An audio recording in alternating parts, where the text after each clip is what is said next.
This is RTV6 News at 5, working for you.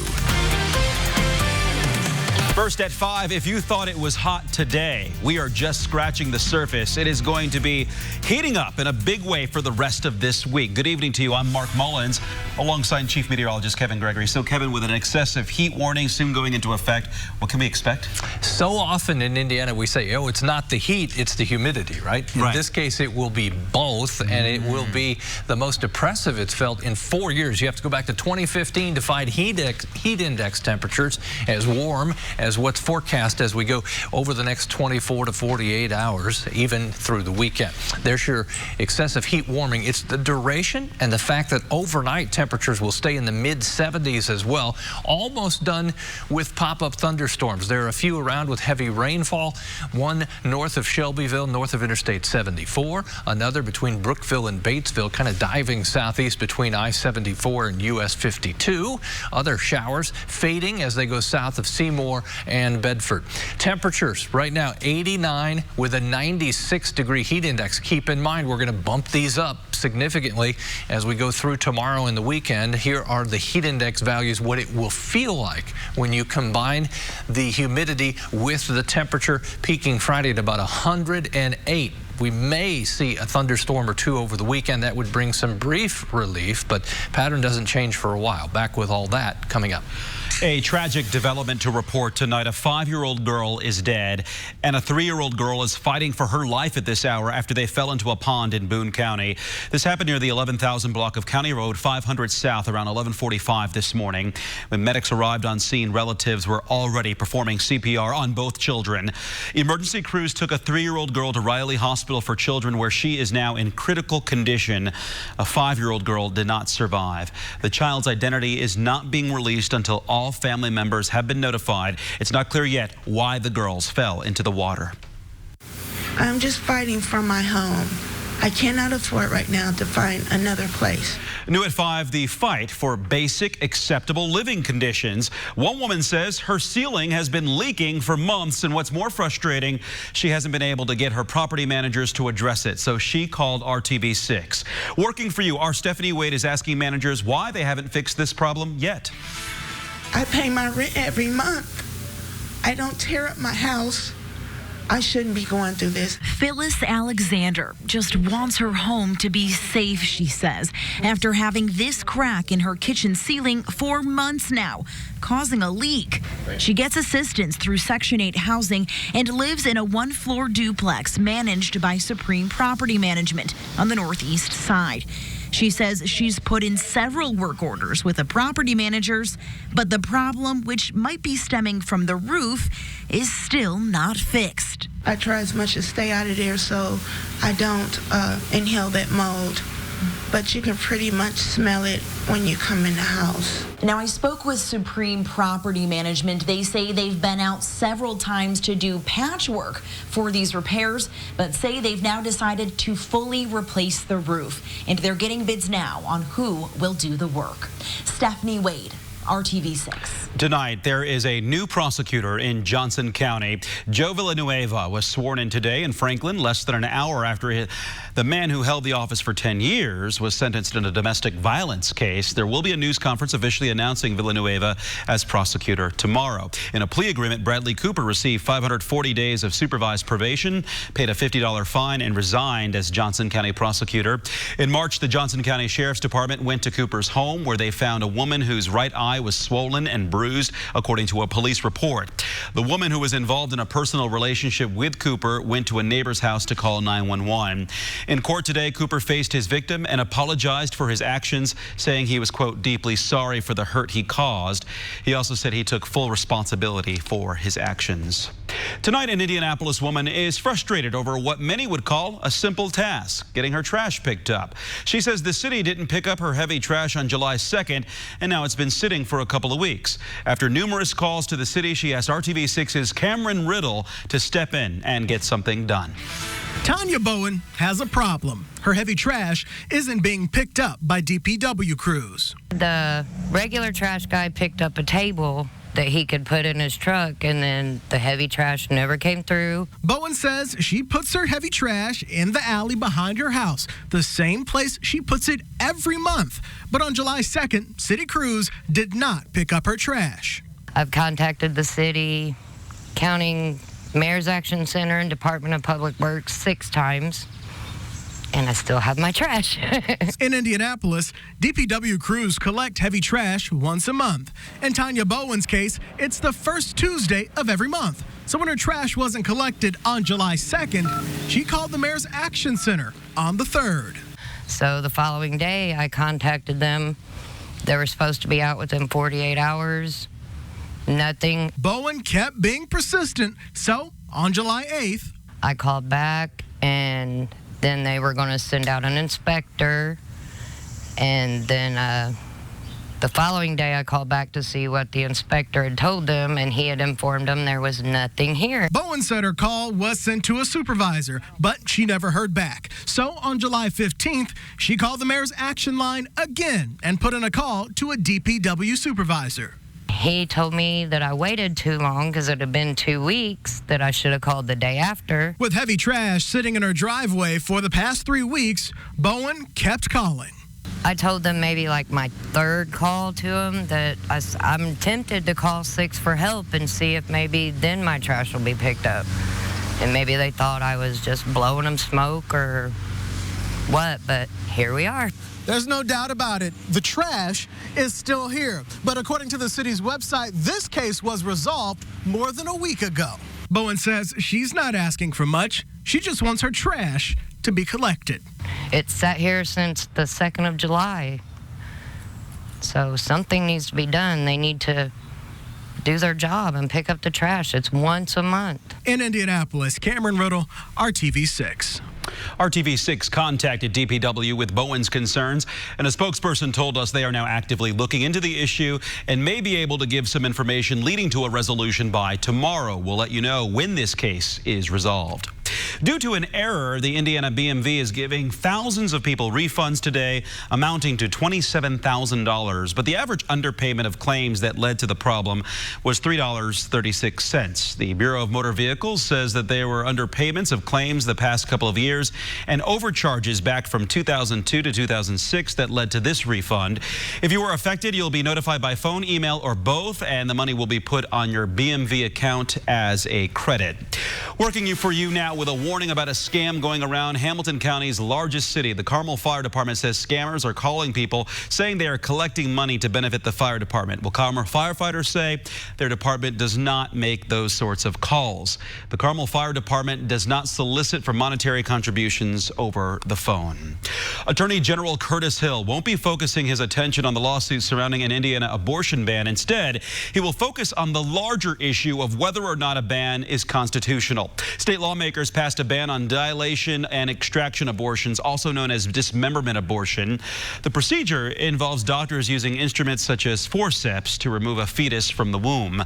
But an injunction was issued on June 28th, blocking the ban from going into effect in Indiana. 5 states have ongoing cases concerning the controversial ban. The U.S. Supreme Court could agree to hear a case on any of these, but for now, the so-called dismemberment abortion procedure is legal in Indiana. The father of a 15-year-old boy killed in a car crash during a police chase last year is suing the police departments in Kokomo and the town of Battleground. Travis Abston Jr. died in a 2-car crash in Kokomo last September during a police chase. The chase started after a Battleground officer claimed Abston had a gun and was planning on carrying out a school shooting. Now Abston's father has filed a suit claiming the officer made up the story about the gun and that Kokomo police engaged in a pattern of misinformation. Still ahead on the Now Indy at 5:30 on RTV6, it's all over social media. Pictures of your friends looking older. But the trend may not be so innocent. Working for you with security warnings that you have to see. That's coming up on the Now Indy. And up next here at 5, tense moments as a mother helplessly watches her baby drift away on an inflatable raft in one of the Great Lakes. And the story of tomorrow, Friday and the weekend, will be the heat index. The heat is on. We start around 70, but look at these heat index values tomorrow afternoon, climbing well into the triple digits. We'll have other details shortly. Dealer stock. Come in for great deals now. Frightening moments in Lake Michigan with a toddler trapped on an inflatable raft drifting away. A woman had 2 kids on an inflatable duck in Lake Michigan near Washington Park Beach in Michigan City, Indiana this week. One fell off and she grabbed him, but the other was still on the duck and drifted out of her reach farther and farther from shore. She shouted for help and other beachgoers leapt into action. A man on a paddleboard raced toward the toddler as the duck eventually flipped over. And then a boat came to the rescue. One rescue worker says the mom was doing everything she could, but those conditions were risky. She was doing a great job by being hands-on touch supervision, but it was one adult with 2 children and an offshore wind and this flotation device that, was flowing pretty quick. The wind can blow this duck far offshore pretty quick, faster than you can swim after it. This has happened before. Earlier this year, an 8-year-old boy was dragged out into an Ohio lake on an inflatable unicorn. The Democracy 2020 race for the White House is coming to Indianapolis. South Bend Mayor Pete Buttigieg will bring his presidential campaign to town tomorrow. The Young Democrats of America announced that Buttigieg will be the keynote speaker at their national convention in Indy. The mayor is scheduled to talk tomorrow night at 7. It will be his first campaign appearance in his home state since he gave a foreign policy speech in Bloomington almost a month ago. And that's not all. On Friday, House Speaker Nancy Pelosi will speak at the Young Democrats of America convention. She will talk at 7 p.m. during the general session.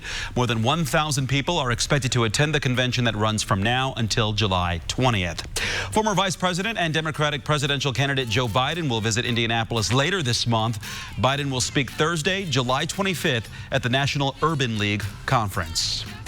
You know the annoyance of robocalls. People all over the country are ringing in complaints to their local cell phone carriers about the high volume of spam phone calls they're receiving from unfamiliar area codes. Working for you, our Scripps team shares a new ruling by the FCC to better help you block these calls. The FCC says major carriers like AT&T and Verizon can automatically tag those unfamiliar numbers as potential spam. So when it pops up on your screen, you'll be warned. Basically, you no longer have to download your carrier's app, which sometimes cost you money to get this feature. Instead, those carriers must give you the option to opt out if you don't want them to tag certain numbers. Your information is out there. Once they have your Social Security, they verify your name, your address, it's easy to steal your ID. Older people are becoming a target for telemarketers, which can be really scary for people like Hector Sanaget. But Verizon says there are a few things you can do to stop and help prevent these calls. 1, register your name on the Do Not Call list. 2, if you receive a call from an unknown number, make sure to block it.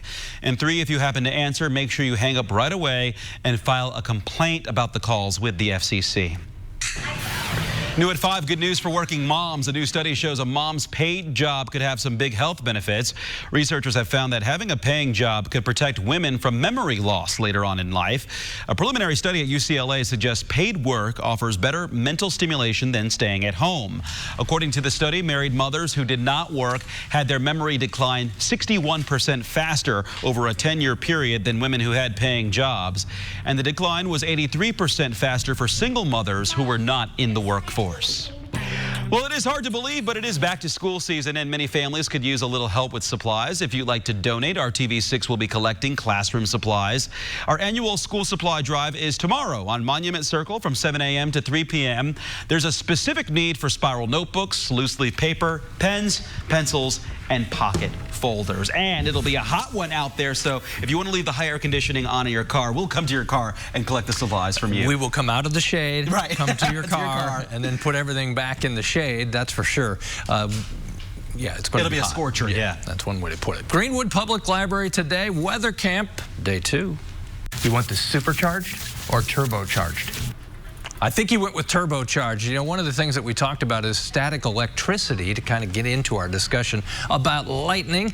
And so we got them all charged up. We talk about pressure. We also get into supercell thunderstorms and pressure changes, all kinds of things. At 6:15, we'll have kind of a more in-depth look at our weather camp today. But thanks to all the campers who came to the Greenwood Public Library.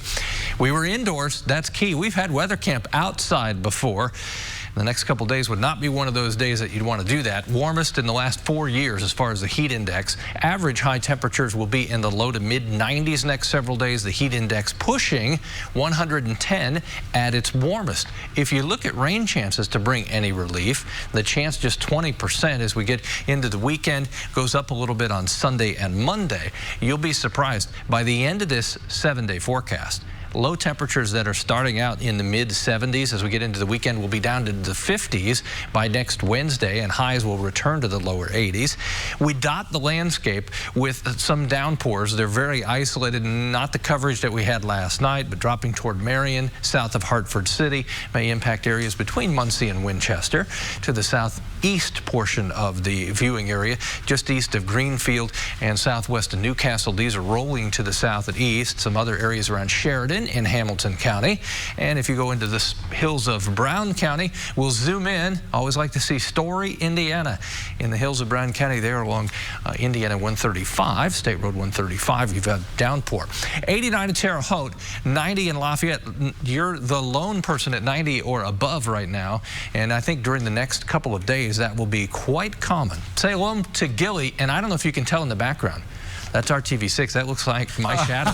Yeah, look at that. He's turned his back momentarily on me. Just for a moment. He wants to go for a walk, and that won't be the best of ideas the next few days with the dogs. Make sure they have plenty of water and shade and can stay cool, just like you will, hopefully. Temperatures that'll stay around 80 by 11 o'clock tonight, only drop into the 70s. Low to mid 70s by morning.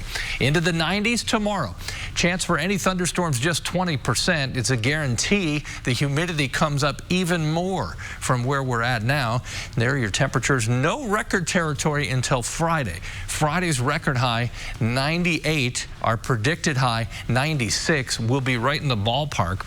Then as we go to the weekend, the record temperatures go above 100. It doesn't seem like we'll be setting any records, but it will feel well over 100 degrees.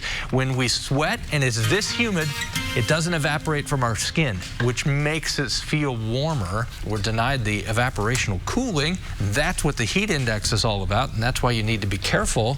Take frequent breaks if your job is outdoors. Drink a lot, get in the shade, and just rest. That's right. And find AC if you can. Yep. All right, thanks, Kevin, for that. Take a look at this, though. Researchers unearth a prehistoric settlement near Jerusalem. Experts say it's a 9,000-year-old settlement. Not only that, it's the largest known town in Israel from that period. Archaeologists found thousands of tools, arrowheads, figurines, and jewelry at that site. They also say there is evidence of sophisticated urban planning and farming, which may force experts to rethink the region's early history. This just goes to show you there is so much more about our history that we might not still know. Next on the news at 5, here a comic book for all. The story one author has penned in an effort to make sure everyone knows they can be a hero. Please on the all-new 2019 Ram 1500. Hello to you. I'm Julie Grant with Court TV, and we are in day number 3 of jury selection in Court TV Live's next big live trial. This is the state of Florida versus this man, Grant Amato. This is the case of a son accused in the brutal massacre of his family. Grant Amato, 29 years old, is being accused of killing his mother, Margaret, his father, Chad, and his brother, Cody.